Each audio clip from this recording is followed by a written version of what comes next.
the world or your soul?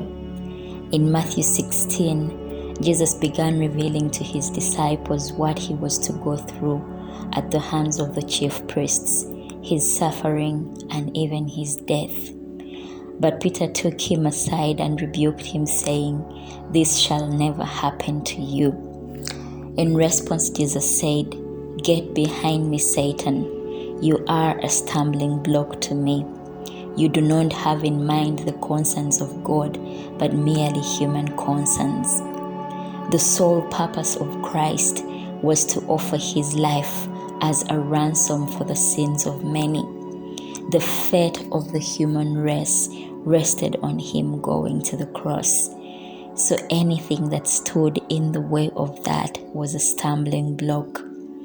Christ was entirely focused on fulfilling the Father's will. There was no way he would focus on the things of the world too. For either the mind is set on the concerns of God or on the concerns of the world. It cannot be both. We are either entirely sold out for God's purposes or not. There is no in between. And whichever we choose to focus on is where our service, our allegiance, and our time will be invested. Are we going to allow the fleeting pleasures of this world to get in the way of us living purposeful lives that glorify God?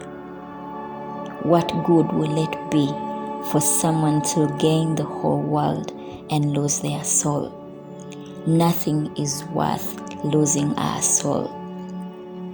Let us choose today to set our mind on the concerns of God and not merely human concerns.